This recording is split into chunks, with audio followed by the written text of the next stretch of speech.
सबको सलाम। आज हम टीचर एहलियती टेस्ट यानी टेट के एक बहुत ही अहम मौजू को समझने वाले हैं, भारत का पार्लियामेंटी निज़ाम। ये थोड़ा सा पेचीदा लग सकता है, लेकिन फिक्र ना करें, हम इसे बिल्कुल आसान बना देंगे ताकि आप इम्तिहान में हर सवाल का जवाब पूरे एतमाद से दे सकें। तो चलिए एक बहुत ही दिलचस्प सवाल से शुरू करते हैं। कभी सोचा है कि अमेरिका में सदर तो होता है, लेकिन वजीर आजम क्यों नहीं होता?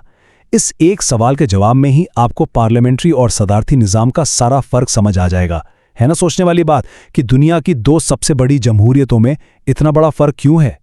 तो आज हम क्या क्या सीखने वाले हैं? सबसे पहले हम कुछ बुनियादी सवालात उठाएंगे, फिर देखेंगे कि पार्लिमानी और सदारती निज़ाम में क्या फ़र्क है। इसके बाद हम खास तौर पर भारतीय पार्लियामेंट की साख्त को समझेंगे और ये भी जानेंगे कि आखिर हुकूमत बनती कैसे है। और आखिर में हम टीईटी के लिए सबसे ज़रूरी बातें यानी की पॉइंट्स को दोहरा लेंगे। किसी भी मौजू की गहराई में जाने से पहले इसकी बुनियाद को पकड़ना बहुत ज़रूरी होता है, ठीक है? तो जवाबात ढूंढने से पहले आइए पहले उन सही सवालात पर गौर करें जिन पर पूरी हुकूमती मशीनरी खड़ी है। ये तीन सवाल हमारे लिए एक रोड मैप की तरह हैं। आखिर ये पार्लियामेंट्री निज़ाम है क्या? अमेरिका में वज़ीर आज़म क्यों नहीं होता? और इन दोनों निज़ामों में असल फ़र्क क्या है? यकीन कीजिए, कैट में कामयाबी के लिए इन तीन सवालों को समझना बेहद ज़रूरी है। अब आते हैं जमहूरियत के दो सबसे बड़े मॉडल्स पर, पार्लिमानी और सदारती। इन दोनों का फ़र्क समझना इसलिए अहम है ताकि हम ये जान सकें कि भारत ने पार्लिमानी निज़ाम ही क्यों चुना और उसकी ख़ास बात क्या है। हमने जो पार्लिमानी निज़ाम अपनाया है, इसकी जड़ें बरतानवी मॉडल में हैं, और ये कोई एक दिन में नहीं बना, बल्कि ये सदियों के दौरान इंग्लैंड की रिवायात और रिवाज के साथ साथ तैयार हुआ। ये एक जिंदा निज़ाम की तरह है जो वक्त के साथ साथ बदला है। अच्छा, यहाँ सबसे बड़ा फ़र्क क्या है? देखिए, कानून बनाने वाले यानी लेजिस्लेचर और कानून नाफिज करने वाले यानी एग्जीक्यूटिव, क्या ये दोनों एक ही टीम का हिस्सा हैं या अलग अलग? पार्लिमानी निज़ाम में ये एक दूसरे से जुड़े हुए हैं। वज़ीर आज़म और उनकी काबीना पार्लियामेंट के अंदर से ही आती है, लेकिन सदारती निज़ाम में ये दोनों बिल्कुल अलग हैं। बस यही एक नुक्ता है जो सब कुछ बदल देता है। चलिए अब खास तौर पर भारतीय पार्लियामेंट की साख्त पर बात करते हैं, बिल्कुल वैसे ही जैसा कि हमारे आईन में लिखा है। इस हिस्से पर खास तवज्जो दीजिएगा क्योंकि टेट के बहुत से सवालात सीधे सीधे इसी हिस्से से पूछे जाते हैं। जैसा कि आप यहाँ देख सकते हैं, हमारा आईन बिल्कुल साफ कहता है कि पार्लियामेंट तीन हिस्सों से मिलकर बनती है, सदर, लोकसभा और राज्यसभा। ये जानना बहुत ज़रूरी है कि सदर पार्लियामेंट का एक अटूट अंग है, भले ही वो किसी ऐवान की मीटिंग में नहीं बैठते। तो इन तीनों को अच्छी तरह याद कर लीजिए, सदर, लोकसभा और राज्यसभा। इम्तिहान में अक्सर लोग ये गलती कर देते हैं कि वो सदर को पार्लियामेंट से अलग समझते हैं, लेकिन आईनी तौर पर वो उसका एक लाजमी हिस्सा है। इस नुक्ते को बिल्कुल नहीं भूलना है। यह है जमहूरियत की असल ताकत। जब हम वोट डालने जाते हैं तो हम बराह रास्त लोकसभा के मेंबरान को चुन रहे होते हैं। इसीलिए तो इसे अवामी ईवान या हाउस ऑफ द पीपल कहते हैं, क्योंकि यह सीधा अवाम की नुमाइंदगी करता है। तो ठीक है, हमने पार्लियामेंट का ढांचा तो समझ लिया, लेकिन सवाल यह है कि इलेक्शन के बाद असल में हुकूमत बनती कैसे है? वोट से लेकर हुकूमत की कुर्सी तक का सफर कैसे तय होता है? आइए इस पूरे अमल को एक एक कदम करके देखते हैं। यह स्लाइड पूरे अमल को बहुत आसानी से समझाती है। उसूल बहुत सीधा है। सियासी पार्टियां इलेक्शन लड़ती हैं और जो भी पार्टी आधी से ज़्यादा सीटें यानी अक्सरियत या मेजॉरिटी हासिल कर लेती है, सदर उसी पार्टी को हुकूमत बनाने की दावत देते हैं। बस इसी उसूल पर जमहूरियत चलती है। लेकिन क्या हो अगर किसी भी एक पार्टी को वाज़े अक्सरियत ना मिले? ये आजकल अक्सर होता है जब इंतखाबी नताइज किसी एक जमात के हक में नहीं होते। ऐसी सूरत हाल में हुकूमत कैसे बनती है? उसका जवाब है इत्तेहादी हुकूमत या कोalition गवर्नमेंट। जब किसी एक पार्टी के पास जादुई नंबर नहीं होता तो कई पार्टियां मिलकर एक दूसरे के साथ मिलकर अक्सरियत साबित करती हैं और फिर मिलकर हुकूमत चलाती हैं। इसमें ताउन और समझौता बहुत ज़रूरी होता है। चलिए अब तक हमने जो कुछ भी सीखा है उसका खुलासा करते हैं। ये वो 5 बुनियादी बातें हैं जो आपको टेट इम्तिहान के लिए हर हाल में याद रखनी है। अगर ये आपको समझ आ गई तो इस मौजू से कोई भी सवाल आ जाए, आप इसे आसानी से हल कर लेंगे। आइए इन नुकात को जल्दी से दोहरा लेते हैं। नंबर 1, भारत में पार्लियामेंट्री निज़ाम है। 2, ये बरतानवी मॉडल पर मबनी है। 3, पार्लियामेंट 3 हिस्सों पर मुश्तमिल है, सदर, लोकसभा और राज्यसभा। 4. लोक सभा के मेंबरान को अवाम बराह रास्त मुंतखब करते हैं। और 5वां और आखिरी, हुकूमत बनाने के लिए अक्सरियत यानी आधी से ज़्यादा सीटों की ज़रूरत होती है। इन 5 नुकात को बिल्कुल पक्का कर लीजिए।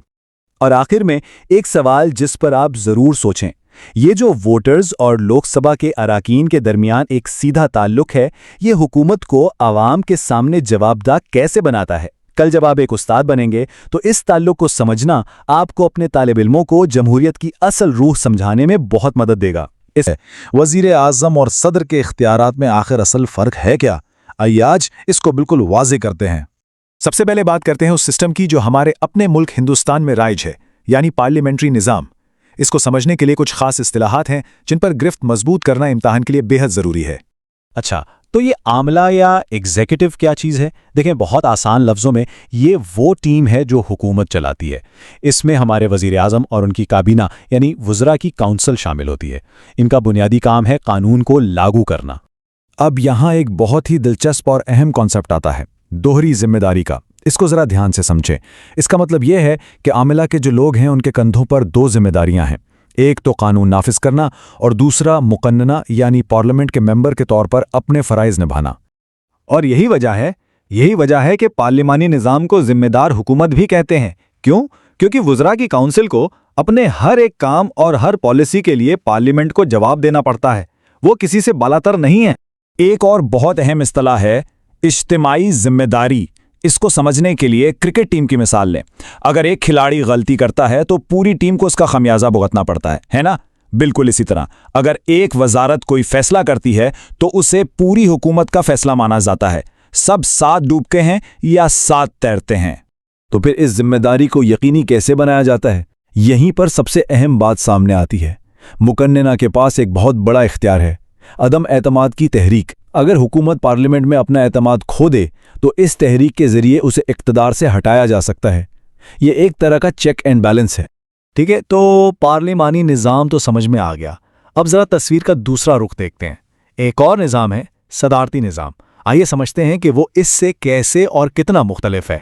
सदारती निज़ाम की सबसे बड़ी पहचान है इख्तियारात की अलहदगी यानी सेपरेशन ऑफ पावर्स। यहाँ आमला और मुकन्नना बिल्कुल अलग अलग आज़ाद इदारे हैं। सदर को लोग बराह रास्त वोट देकर चुनते हैं और वही रियासत और हुकूमत दोनों का सरबराह होता है। इसकी सबसे बड़ी मिसाल अमेरिका है। चलें अब इन दोनों का एक साथ मुवाजना कर लेते हैं ताकि फ़र्क बिल्कुल वाज़े हो जाए। पार्लिमानी निज़ाम में आमिला मुकन्नना का ही एक हिस्सा होती है, जबकि सदारती निज़ाम में आमिला मुकन्नना से बिल्कुल अलग है। ये वो बुनियादी फ़र्क है जिसे इम्तिहान के लिए जहन में रखना बहुत ज़रूरी है। अच्छा, अब आते हैं इस बड़े सवाल पर जो टेट इम्तिहान में अक्सर पूछा जाता है और एक उस्ताद के तौर पर हमें इसकी गहराई मालूम होनी चाहिए।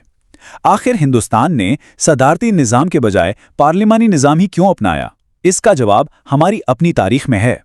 जब हमारा आइन बन रहा था तो उस पर बहुत लंबी बहसें हुईं। आइन बनाने वालों ने बहुत सोच समझकर यह फैसला किया। उन्होंने एक ऐसा निज़ाम चुनना था जो हिंदुस्तान के हालात के लिए बेहतरीन हो। तो इसकी बुनियादी तौर पर 3 बड़ी वजूहात थीं। इनको नोट कर लें। पहली, हम बरतानवी दौरे हुकूमत की वजह से इस निज़ाम से पहले से वाकिफ़ थे। दूसरी, ये निज़ाम हमारी अपनी तहरीक आज़ादी की जद्दोजहद से निकला था। और तीसरी, आइन साज असेंबली में काफ़ी बहसों मुबाहिसे के बाद इसी निज़ाम पर इत्तेफाक हुआ। चलें जी, अब तक जो कुछ हमने सीखा है उसे परखने का वक्त आ गया है। आइए एक छोटा सा रिव्यू करते हैं, बिल्कुल वैसे ही जैसे टेट इम्तिहान में सवालात पूछे जाते हैं। यहाँ एक मशक है। फर्ज करें ये सवाल आपके सामने है, क्या हम मिलकर हुकूमत के इन तीनों इदारों के कामों को सही तरीके से बता सकते हैं? बिल्कुल सही। तो जवाब ये है, मुकन्नना यानी लेजिस्लेचर अवाम की नुमाइंदगी करती है और कानून बनाती है। आमला यानी एग्जीक्यूटिव इन कानूनों को नाफिज करती है।